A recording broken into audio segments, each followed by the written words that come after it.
الحمد لله وحده والصلاة والسلام على من لا نبي بعده ولا معصوم بعده أما بعد فأعوذ بالله من الشيطان الرجيم بسم الله الرحمن الرحيم يا أيها الناس اتقوا ربكم الذي خلقكم من نفس واحدة وخلق منها زوجها وبث منهما رجالا كثيرا ونساء واتقوا الله الذي تساءلون به والأرحام قال النبي صلى الله تعالى عليه وسلم النکاح من سنتی صدق اللہ وصدق رسولہ النبی الکریم ونحن على ذلك لمن الشاہدین والشاکرین والحمد للہ رب العالمین۔ یہ جہاں تو رشک چمن تھا مجھے معلوم نہ تھا، یہ جہاں تو رشک چمن تھا مجھے معلوم نہ تھا، یہ آخرت کا سفر تھا مجھے معلوم نہ تھا، سوچا تھا دنیا میں بنوں گا دلہا، میری آخری پوشاک کفن ہوگی یہ تو مجھے معلوم نہ تھا، سوچا تھا دنیا میں پاؤں گا راحت، میری آخری منزل قبر ہوگی یہ تو مجھے معلوم نہ تھا، یہ جہاں تو رشک چمن تھا مجھے معلوم نہ تھا، یہ آخرت کا سفر تھا مجھے معلوم نہ تھا۔ محبت کے ساتھ دروشی پڑھ لیجیے۔ اللہم صلی علی محمد وعلی آل محمد كما صليت على إبراهيم وعلى آل إبراهيم إنك حميد مجيد اللهم بارك على محمد وعلى آل محمد كما باركت على إبراهيم وعلى آل إبراهيم إنك حميد مجيد۔ قابل احترام معزز علماء کرام اور معزز حاضرین مجلس، میرے محترم معزز بزرگوں، دوستوں، عزیز نوجوان ساتھیوں، سن رہی ہوں تو قابل قدر ماؤں، بہنوں، بیٹیوں، سب سے پہلے میں اپنے برخودار بھائی افضال صاحب اور ان کے عزیز و اقارب کو اس مبارک موقع پر مبارکباد پیش کرتا ہوں۔ مجھے اس وقت اسی عنوان سے کچھ بات عرض کرنا ہے۔ غالباً 1998 سے میرا یہاں آنا جانا ہے۔ میرے مخدوم بزرگ حضرت مولانا محمد یعقوب صاحب رحمہ اللہ تعالی نور اللہ مرقدہ وعال اللہ مراتبہ، اور ان کے بعد ان کے صاحبزادوں حضرت مولانا سیف اللہ صاحب، مولانا فیض اللہ صاحب، بھائی نصر اللہ صاحب، ان حضرات کی وساطت سے یہاں ایک عرصے سے آنا جانا ہے، لیکن اس نوعیت کا یہ پہلا پروگرام ہے جس میں اس وقت حاضری ہو رہی۔ اس کو ذرا سادہ کر دیں گے تھوڑا سا۔ میں نے اسی مناسبت سے 2-3 مسئلے بس عرض کرنے ہیں، تھوڑی توجہ میری طرف رکھیں گے۔ اسلام ایک ایسا دین ہے کہ جو زندگی کے ہر شعبے میں ہماری مکمل رہنمائی کرتا ہے۔ مثلا بچہ پیدا ہوتا ہے، شریعت کہتی ہے اس کے کان میں اذان دو۔ حضرت شاہ ولی اللہ محدث دہلوی نے بچے کے کان میں آذان دینے کی 70 حکمتیں نقل کی ہیں، اس کے کان میں آذان کیوں دی جاتی ہے؟ اس میں سے ایک حکمت یہ ہے کہ جب بچہ ماں کے پیٹ میں تھا ایک جہان میں تھا، وہ ایک چھوٹا جہان، دنیا میں آیا تو یہ ایک بڑا جہان ہے، اس کی چیزیں اس جہان کی نسبت بڑی ہیں، تو اس جہان کی بڑی بڑی چیزوں کو دیکھے گا تو عظمت ذہن میں آئے گی، لہذا اس کے کان میں آواز لگاؤ، اللہ بڑا ہے، چیزیں بڑی نہیں ہیں۔ تو اسلام نے اپنی تربیت کا آغاز یہاں سے کیا، اور اسلام آخری دن تک اپنی تربیت کو جاری رکھتا ہے۔ لہذا جب اسلام باقی تمام مسائل میں رہنمائی کرتا ہے تو کیا خیال ہے کہ اسلام شادی جو اتنا اہم فریضہ ہے اس میں رہنمائی نہیں کرے گا؟ جی تھوڑا بولیں گے آپ میرے ساتھ؟ اسلام اس میں بھی رہنمائی کرے گا یا نہیں کرے گا؟ ہمارا المیہ یہ ہے من حیث القوم کہ ہمیں اسلام تو رہنمائی کرتا ہے مگر ہم اس کی طرف توجہ نہیں، اس کی طرف توجہ نہ کرنے کی وجہ سے ہم پریشان ہیں۔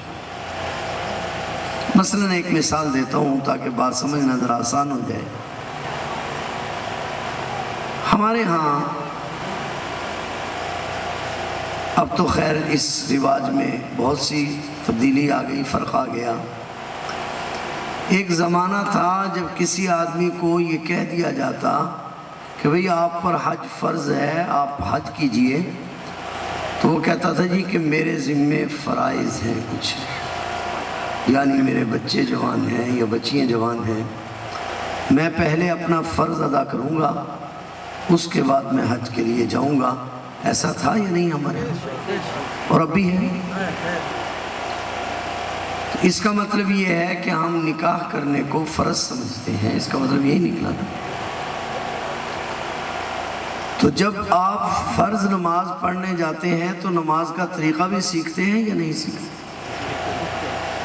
تھوڑا بولیں گے میرے ساتھ، میں زیادہ لمبی بات نہیں، طریقہ سیکھتے ہیں نا۔ ہمیں نماز کے فرائض ہم معلوم کرتے ہیں، حج کے فرائض معلوم کرتے ہیں، حج کے لیے جاتے ہیں، طریقہ سیکھتے ہیں۔ تو جب ہم شادی کرنا چاہ رہے ہیں اور سمجھ رہے ہیں کہ یہ فرض ہے، تو پھر جب یہ فرض ہے تو ہمیں پھر اس کے احکامات بھی معلوم ہونے چاہیے یا نہیں معلوم ہونے چاہیے؟ اس کے احکامات بھی ہمیں معلوم ہونے چاہیے۔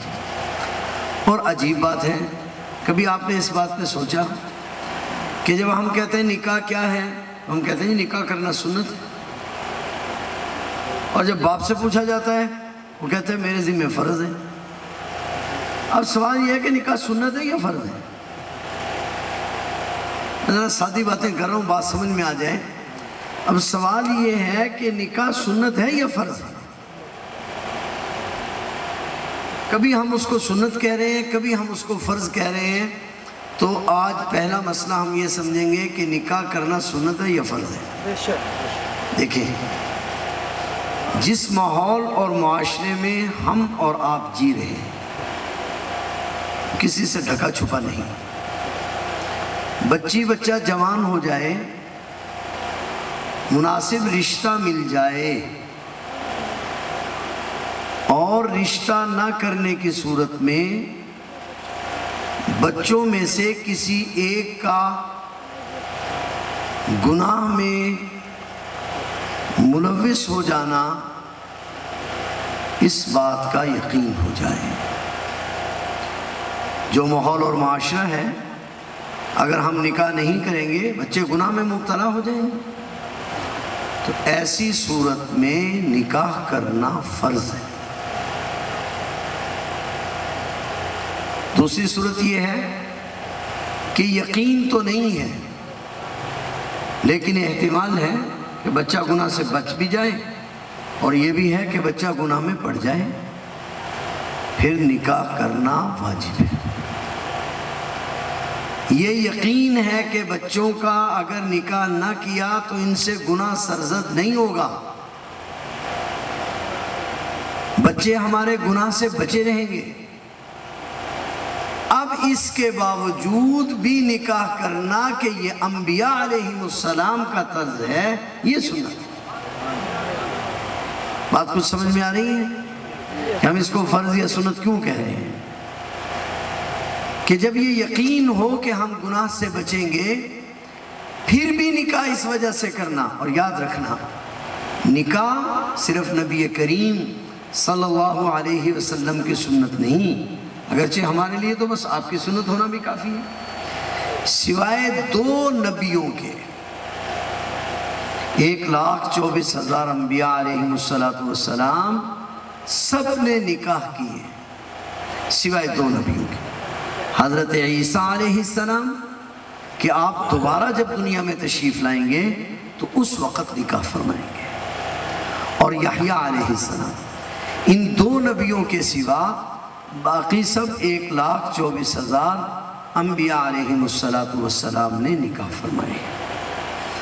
اور نکاح ایک ایسی عبادت ہے کہ جنت میں جانے کے بعد باقی سب عبادتیں ختم ہو جائیں گی، مگر نکاح ایک ایسی عبادت ہے جو جنت میں بھی جاری رہے گی۔ تو نکاح کرنا یہ جیسا کہ میں عرض کر رہا ہوں، ہم سبھی کہتے ہیں کہ یہ ہماری ذمہ داری ہے، فرض ہے۔ تو والدین پر جس طرح اولاد کا اچھا نام رکھنا، عقیقہ کرنا، اس کو تعلیم دلوانا، یہ والدین کے ذمے ہے۔ اس طرح بیٹی بیٹا جب نکاح ہو جائے، جب جوان ہو جائیں تو ان بچے تعلیم میں پیچھے ہیں اور بچیاں تعلیم میں آگے ہیں۔ غلط کہہ رہا ہوں جی؟ بچے تعلیم میں پیچھے ہیں اور بچیاں تعلیم میں آگے بڑھ رہی ہیں۔ جب بچیاں تعلیم میں آگے بڑھ جاتی ہیں، بچیاں ماسٹر کر لیتی ہیں، بچہ میٹرک پہ پھنسا ہوا ہے، اب جب رشتوں کے مسئلے آتے ہیں تو ہمارے ہاں سب سے بڑا مسئلہ یہ ہوتا ہے کہ بچی میری پڑھی لکھی ہے، میں اس کے لیے اسی جیسا پڑھا لکھا بچہ تلاش کرنا چاہتا ہوں۔ تلاش کرتے کرتے بچی کے بال سفید ہو جاتے ہیں۔ ایسا ہے یا نہیں جی؟ نبی کریم صلی اللہ علیہ وسلم نے ارشاد فرمایا، 3 کاموں میں دیر نہ کرو۔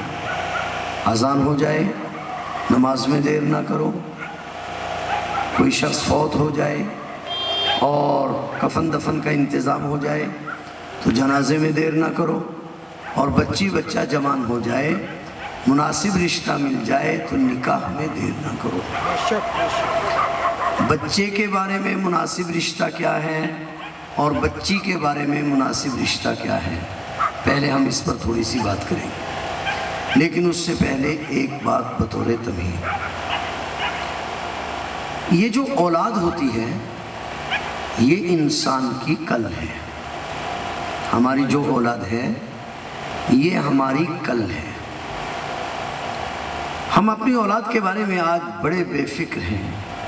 ایک واقعہ اکثر سنایا کرتا ہوں، حضرت یوسف علیہ السلام اور حضرت یعقوب علیہ السلام میں جدائی ہو گئی اور تقریباً 24 سال جدائی رہی۔ 24 سال کے بعد جب ملاقات ہوئی تو حضرت یوسف علیہ السلام نے اپنے والد گرامی حضرت یعقوب علیہ السلام سے پوچھا کہ ابا جان، جدائی ہو گئی تھی، ملاقات بھی ہو گئی ہے، نہ بھی ہوتی تو آخرت میں ہو جاتی، تو آپ میری جدائی میں اتنا کیوں روئے کہ آپ نے رو رو کے اپنی آنکھیں ختم کر لی، آنکھیں سفید کر لی آپ نے؟ آپ تو اللہ کے نبی تھے، آپ کو صبر کرنا چاہیے تھا۔ کون کہہ رہا ہے؟ یوسف علیہ السلام، اللہ کے جل قدر پیغمبر۔ کہہ کس کو رہے؟ اپنے والد گرامی کو، وہ بھی اللہ کے جلیل القدر پیغمبر ہے۔ تو یعقوب علیہ السلام نے فرمایا کہ بیٹا میں تمہاری جدائی میں تو نہیں رویا۔ ابا جان پھر آپ کیوں روئے؟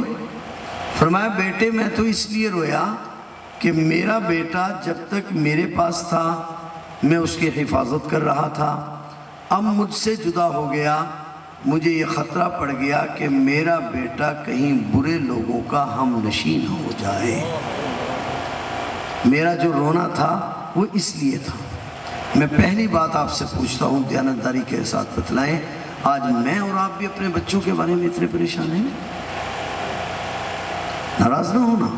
آج تعلیم بڑھ رہی ہے، اخلاق بگڑ رہا ہے۔ آج معلومات بڑھ رہی ہیں، کردار کا جنازہ نکل رہا ہے۔ تو اس میں سارا قصور بچوں کا نہیں، کچھ قصور ہمارا بھی ہے۔ بچوں کے بارے میں آگے چل کر بات کروں گا، اس وقت والدین سے متعلق بات کر رہا ہوں۔ اگر میں اپنی نسل کو چاہتا ہوں کہ میری نسل کا کردار اچھا ہو، کریکٹر اچھا ہو، میری نسل میں اولیاء اللہ پیدا ہوں، تو سب سے پہلے مجھے اپنے بیٹے کا نکاح کرتے وقت بچی کے حسن و جمال، بچی کے مال و دولت کی بجائے اس چیز کو دیکھنا ہوگا کہ جس بچی کے ساتھ میں اپنے بچے کا نکاح کر رہا ہوں، اس سے پیدا ہونے والی اولاد کی یہ عورت تربیت کی اہل ہے یا نہیں۔ تو ہم سارے دیکھتے ہیں نا ایسا؟ آپ بول نہیں رہے۔ ہمارے ہاں معیار یہی ہے نا؟ ہمارے معیار اپنے اپنے ہیں، کسی کے ہاں معیار قد ہے۔ عورتیں کیونکہ میری مائیں بہنیں بھی سن رہی ہیں اس لیے میں بات کر رہا ہوں، کسی کے ہاں معیار قد ہے، کسی کے ہاں معیار حسن و جمال ہے، کسی کے ہاں معیار مال و دولت ہے، زیور ہے۔ نبی کریم صلی اللہ علیہ وسلم نے ارشاد فرمایا عورت کو 4 وجہوں سے پسند کیا جاتا ہے، اس کے حسن و جمال کی وجہ سے، اس کے مال و دولت کی وجہ سے، بہتر وہ ہے جو اس کو پسند کرے اس کے دین کی وجہ سے۔ پہلی بات میں یہ عرض کرنا چاہوں گا کہ انتخاب کے وقت ہمیں، اگر ہم چاہتے ہیں کہ ہماری نسل اچھی ہو، تو ہمیں پہلے یہ دیکھنا ہوگا کہ میں اپنے بیٹے کا نکاح جس لڑکی سے کرنا چاہ رہا ہوں، کیا پیدا ہونے والی اولاد کی وہ تربیت کی اہل ہوگی یا نہیں۔ نبی کریم صلی اللہ علیہ وسلم نے جو نکاح فرمائے ہیں ان میں کیا دیکھا گیا ہے؟ اور جب میں لڑکے کو پسند کر رہا ہوں تو اس میں کس چیز کی اہلیت ہونی چاہیے کہ وہ ایک اچھا باپ بن کے اپنی اولاد کی تربیت کر سکتا ہے یا نہیں، اس نظام کو چلا سکتا ہے یا نہیں۔ نبی کریم صلی اللہ علیہ وسلم کی 4 صاحبزادی ہیں۔ آپ علیہ السلام نے اعلان نبوت کے بعد جو اہم نکاح ہوا وہ سیدہ فاطمہ رضی اللہ تعالی عنہ کا ہے، باقی نکاح اس سے پہلے ہو گئے۔ اس نکاح کے وقت نبی کریم صلی اللہ علیہ وسلم نے جو حضرت علی رضی اللہ تعالی عنہ کا انتخاب فرمایا، تو آپ غور فرمائیں، حضرت علی بہت بڑے مالدار تھے نا؟ جی بہت زیادہ مالدار تھے نا؟ حضرت علی رضی اللہ تعالی عنہ کی کیفیت تو یہ تھی کہ والد جو تھے آپ کے ابو طالب، وہ کثیر العیال تھے اور قلیل المال، ان کی اولاد زیادہ تھی، مال و دولت کم تھا۔ انہوں نے اپنے بیٹے بچے مختلف لوگوں کو پالنے کے لیے دے رکھے تھے۔ حضرت علی رضی اللہ تعالیٰ عنہ کو پرورش کے لیے نبی کریم صلی اللہ علیہ وسلم کو دیا گیا تھا، حضور علیہ السلام کے انتخاب کی وجہ یہ تھی کہ حضرت علی کے اخلاق کی تعمیر خود جناب نبی کریم صلی اللہ علیہ وسلم نے کی تھی۔ پہلی بات ہے انتخاب، کہ بچے اور بچی کا انتخاب کیسا ہو، اس پر بات کر رہا ہوں۔ کیوں؟ اس کا نتیجہ کیا ہے؟ آپ نے نام سنا ہوگا شیخ عبد القادر جیلانی رحمہ اللہ تعالی، سنے نا؟ جنہوں نے سنا ہے ذرا ہاتھ کھڑے کریں۔ ماشاءاللہ، جاگ رہے ہیں کہ ایسے سے بھاگ رہے ہیں؟ نام سنا ہوگا شیخ عبد القادر جیلانی، سنا ہے نا نام؟ بڑے بزرگوں میں سے ہیں، اکابرین میں سے گزرے ہیں۔ ان کے والد سے تھے مولانا احمد صاحب۔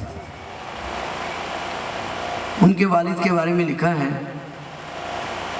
کہ جوانی تھی، بھوک لگی تھی، نہر کے کنارے کنارے جا رہے تھے کہ نہر میں ایک انار تیرتا ہوا آیا۔ شیخ کے والد نے وہ انار اٹھایا، بھوک لگی تھی اور کھا لیا۔ انار کھانے کے بعد احساس ہوا کہ آنکھوں کی جو بینائی ہے وہ رخصت ہو رہی ہے، بینائی جا رہی ہے۔ خیال آیا کہ وجہ یہ ہے کہ انار اجازت کے بغیر کھایا ہے، اس لیے بینائی جا رہی ہے۔ واپس پلٹے جس طرف سے پانی آ رہا تھا، چلتے چلتے چلتے بالآخر اس باغ تک پہنچے جس باغ سے یہ نہر گزر رہی تھی۔ باغ کے مالی کا پتہ کیا تو معلوم ہوا کہ یہ ایک نیک عورت کا باغ ہے۔ اس کے پاس پہنچے اور جا کر کہا کہ بی بی، میں نے آپ کے باغ کا ایک انار اجازت کے بغیر کھایا ہے، معافی دے دیجیے۔ خاتون نے کہا اچھا، میرے باغ کا پھل اور بغیر اجازت کے کھایا، کوئی معافی نہیں؟ جاؤ، کوئی معافی شافی نہیں۔ بہت منت کی، کہا نہیں کوئی معافی۔ جب بہت زیادہ اصرار کیا کہ اللہ کے لیے معاف کر دو، تو کہا کہ معاف تو کر دوں گی مگر 2 شرطیں ہیں۔ کیا شرط ہے؟ کہا شرط یہ ہے کہ 10 سال تک میرے اس باغ کی رکھوالی کرنا پڑے گی، پھر معاف کرو۔ سوچا، کہا کہ ٹھیک ہے۔ پھر کہا ایک اور شرط ہے۔ کہا کیا؟ کہا جب 10 سال گزر جائیں پھر تمہیں میری بیٹی سے نکاح کرنا پڑے گا، اور میری بیٹی جو ہے وہ نابینا ہے، اور اس کو کانوں سے سنائی بھی نہیں دیتا، زبان سے بول بھی نہیں سکتی، پاؤں سے چل بھی نہیں سکتی، ہاتھ سے کوئی چیز پکڑ بھی نہیں سکتی۔ تھوڑی دیر سوچا، پھر سوچا کہ آخرت کا عذاب زیادہ ہے، کہا کہ ٹھیک ہے۔ 10 سال گزر گئے، مال کے باغ کی رکھوالی کرتے رہے۔ 10 سال کے بعد جب گئے اور کہا کہ 10 سال پورے ہو گئے تو گواہوں کو بلایا گیا اور نکاح کر دیا گیا۔ جب نکاح ہو گیا اس شخص کا، رات کو جب اپنی بیوی کے پاس پہنچے تو دیکھا تو وہ تو بہت حسین و جمیل ایک نوجوان لڑکی بیٹھی، تو واپس آ گئے۔ ساس صاحبہ سے کہا کہ جس لڑکی سے میرا نکاح ہوا ہے یہ وہ لڑکی نہیں۔ کہا نہیں بیٹا یہ وہی لڑکی۔ کہا نہیں یہ وہ لڑکی نہیں، وہ تو نابینا تھی، اس کے تو پاؤں نہیں تھے، اس کے تو ہاتھ نہیں تھے۔ کہا بیٹا آج تک اس نے کسی غیر محرم کو نہیں دیکھا۔ سبحان اللہ۔ میں نے اپنی بیٹی کو پاؤں سے معذور اس لیے کہا تھا کہ آج تک جب سے پیدا ہوئی کسی نابالغ کی طرف، کسی غیر محرم کی طرف چل کر نہیں گئی۔ میں نے اس کو ہاتھوں سے لولی اس لیے کہا تھا کہ آج تک اس کا ہاتھ کسی غیر محرم کے ہاتھ میں نہیں آیا۔ میں نے زبان سے گونگی اس لیے کہا تھا کہ آج تک اس نے کسی غیر محرم سے بات نہیں کی۔ جب تم میرا انار کھا کر پلٹے تھے تو مجھے تمہاری ولایت کا علم ہو گیا تھا، مگر ابھی میری بیٹی کے جوان ہونے میں وقت باقی تھا اور مجھے اس کے سوا کوئی صورت سمجھ میں نہیں آ رہی تھی، کہ تمہیں کس طرح روکوں، لہٰذا یہ تمہاری ہی بیٹی ہے، باغ بھی تمہارا ہے، بچی بھی تمہاری ہے، لے کر جہاں چاہو رہو۔ رخصت ہو گئے اور ان دونوں میاں بیوی کے ملاپ سے شیخ عبدالقادر جیلانی پیدا ہو گئے۔